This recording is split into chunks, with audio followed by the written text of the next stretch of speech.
ଆମ ଚ୍ୟାନେଲକୁ ଆପଣମାନଙ୍କୁ ସ୍ୱାଗତ ଜଣାଉଛି। ଦେଖନ୍ତୁ ଧାନ ମଣ୍ଡିରେ ଦେବା ପାଇଁ ରେଜିଷ୍ଟ୍ରେସନ୍ ପ୍ରକ୍ରିୟା ଆରମ୍ଭ ହୋଇଯାଇଛି।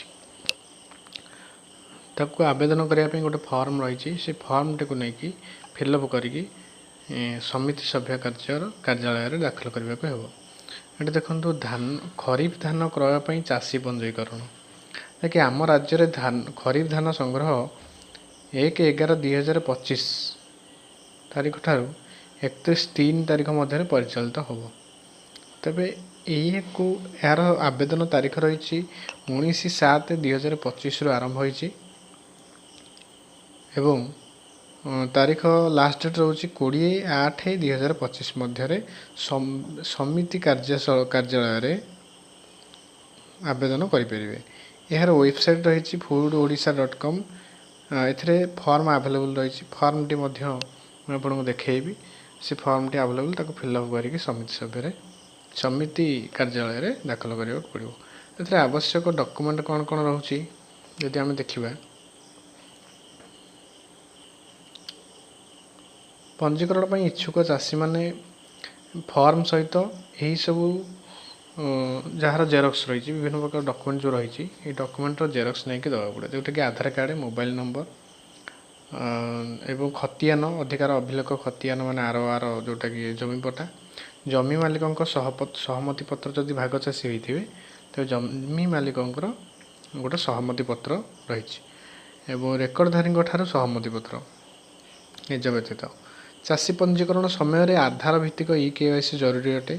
ପଞ୍ଜୀକରଣ ଅବଧି ପଞ୍ଜୀକରଣ ଫର୍ମ ପୂରଣ କରି ଚାଷୀମାନେ ସମିତି କାର୍ଯ୍ୟାଳୟରେ 19/7 ତାରିଖ ଠାରୁ ଦାଖଲ କରିବେ, ଯେଉଁଟାକି ଲାଷ୍ଟ ଡେଟ୍ ପୂର୍ବରୁ କୁହାଯାଇଛି। ତା ଭିତରେ ଦାଖଲ କରିବାକୁ ପଡ଼ିବ। ନିର୍ଦ୍ଧାରିତ ସମୟରେ ଯଥେଷ୍ଟ ପୂର୍ବରୁ ଚାଷୀମାନେ ସମିତିରେ ପୂରଣ କରାଯାଇଥିବା ଫର୍ମ ଦାଖଲ କରିବାକୁ ଅନୁରୋଧ। ଖରିଫ ଧାନ ସଂଗ୍ରହ ସଂକ୍ରାନ୍ତରେ କେଉଁ ମାସ ଓ ପକ୍ଷରେ ଧାନ ବିକ୍ରୟ କରିବେ ତାହା ପଞ୍ଜୀକରଣ ଫର୍ମରେ ଉଲ୍ଲେଖ କରିବେ। ଏହି ଉଦ୍ଦେଶ୍ୟରେ ଚାଷୀମାନେ ବିଗତ ବର୍ଷରେ ଯେଉଁ ସମିତିରେ ପଞ୍ଜୀକୃତ ହୋଇଥିଲେ ସେହିଠାରେ ସମ୍ପର୍କ କରିବା ଆବଶ୍ୟକ। ତେବେ ଏହି ଇନଫର୍ମେସନ୍ଟି ଜାଣିଲା ପରେ ଆମେ ଆମେ ସେଇ ଯେଉଁ ଫର୍ମଟା ଦେଖିବା, ସେ ଫର୍ମରେ କ'ଣ କ'ଣ ରହିଛି ତାକୁ ଫିଲ୍ଅପ୍ କରିଯାଇକି ସମିତି କାର୍ଯ୍ୟାଳୟରେ ଦାଖଲ କରାଯିବ।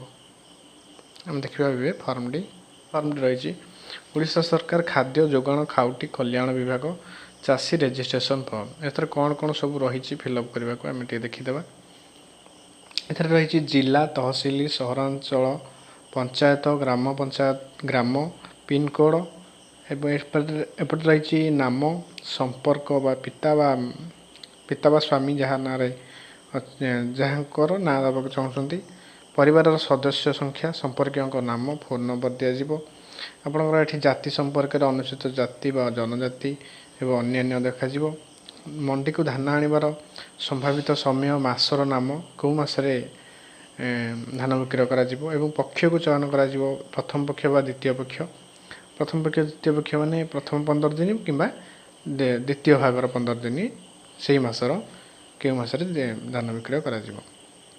ଏପଟେ ରହିଛି ବ୍ୟାଙ୍କର ନାମ, ଶାଖା ନାମ, ଜମା ଖାତା ନମ୍ବର, ଯେଉଁ ବ୍ୟାଙ୍କକୁ ଆପଣଙ୍କର ପଇସା ଆସିବ ତାର ଡିଟେଲ୍ସ, KMS ବର୍ଷ, ଖରିଫ ଏବଂ ରବି ଋତୁ ଏପଟେ ଦେଇଛି, ଆଧାର ନମ୍ବର ଦିଆଯିବ। ଖରିଫ ଋତୁ ବା ରବି ଋତୁ କେଉଁ ଋତୁରେ ଦିଆଯାଉଛି, ଖରିଫ ଋତୁରେ ଠିକ୍ ମରାଯିବ ଏବଂ ଲିଙ୍ଗ ଏଠି ଦିଆଯାଉଛି ପୁରୁଷ ମହିଳାରେ ଟିକ୍ ଚିହ୍ନ ମାରିବେ। ଧାନ ବିକ୍ରୟ କରିବାର କେନ୍ଦ୍ରର ନାମ, electric consumer number, borewell electricity consumer ଯାହା ଅଛି, ଇଲେକ୍ଟ୍ରିସିଟି ଯଦି ଥିବ କିମ୍ବା ବୋରୱେଲ୍ ଯଦି ନେଇଥିବେ ସ୍କିମ୍ ଅନୁସାରେ, ସେହି ଅନୁସାରେ ତା'ର ଇଲେକ୍ଟ୍ରିସିଟି ନମ୍ବରଟି ଦିଆଯିବ। ଏଥିରେ ଚାଷ ହୋଇଥିବା ଜମିର ବିବରଣୀ ଦିଆଯିବ।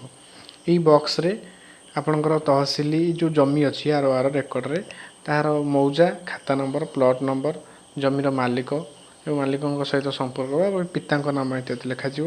ଭାଗଚାଷୀ ହୋଇଥିଲେ ସହମତି ପତ୍ର ଆଣିଛନ୍ତି ନା ନାହିଁ, ଜମି ମାଲିକଙ୍କର ନାମ ଯଦି ଭାଗଚାଷୀ ହୋଇଥାନ୍ତି ଏପଟେ ଲେଖାଯିବ।